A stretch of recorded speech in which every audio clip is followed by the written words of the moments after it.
అసలు ఊహించి కూడా ఉండదు ఆర్సీబీ సన్ రైజర్స్ హైదరాబాద్ ఈ రేంజ్లో షాక్ ఇస్తుంది అని. అవే గేమ్స్లో వరుసగా 6 మ్యాచ్లు గెలిచి కాలు ఎగరేస్తున్న ఆర్సీబీని టాప్ 2 ప్లేస్ కోసం టార్గెట్ చేసిన టైంలో చావు దెబ్బ కొట్టింది ఆరెంజ్ ఆర్మీ.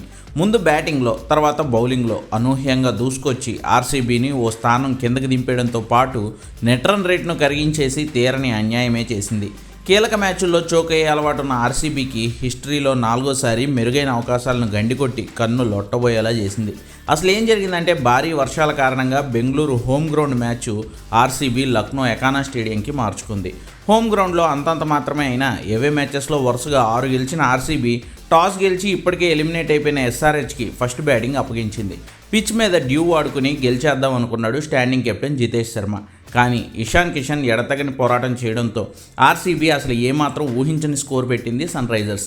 అభిషేక్ శర్మ 34 పరుగుల మెరుపుల తర్వాత వన్డౌన్లో వచ్చిన ఇషాన్ కిషన్ 48 బంతుల్లో 7 4లు 5 సిక్సర్లతో 94 పరుగులు చేసి ఇన్నింగ్స్ చివరి వరకు నాటౌట్గా నిలిచాడు.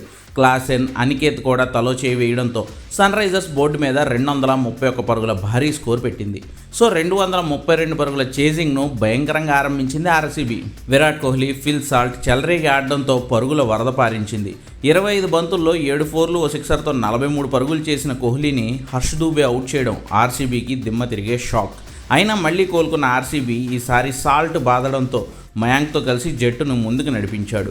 ఓ దశలో 15 ఓవర్లకు 3 వికెట్ల నష్టానికి 173 పరుగులు చేసింది ఆర్సీబీ. మిగిలిన 5 ఓవర్లో 60 పరుగులు చేస్తే చాలు, ఇంకా బౌలెడ్ వికెట్లు చేతిలో ఉండడంతో చేసేస్తుంది అనుకున్నారు. కానీ Sunrisers bowler Eshan Malinga అద్భుతం చేశాడు. ఒకే ఓవర్లో పటీదార్ను రన్అట్ చేసి రొమారియో షెపర్డ్ను క్యాచ్ అవుట్ చేశాడు. దీంతో ఉన్నపళంగా లయ దెబ్బతిన్న ఆర్సీబీ అనూహ్యంగా చోకై 189 పరుగులకే ఆలౌట్ అయిపోయింది.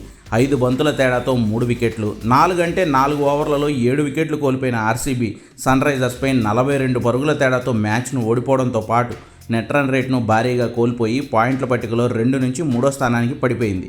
సన్ రైజర్స్ పెట్టిన ఎర్త్కు ఇక ఆర్సీబీ ప్లే ఆఫ్స్కి టాప్ 2 జట్టుగా వెళ్లాలంటే మాత్రం 27వ తారీఖు ఎల్ఎస్జీ మీద ఉండే మ్యాచ్ని తప్పనిసరిగా గెలవడంతో పాటు పంజాబ్ తనకు మిగిలిన 2 మ్యాచ్ల్లోనూ ఓడిపోవాలని కోరుకోవాలి.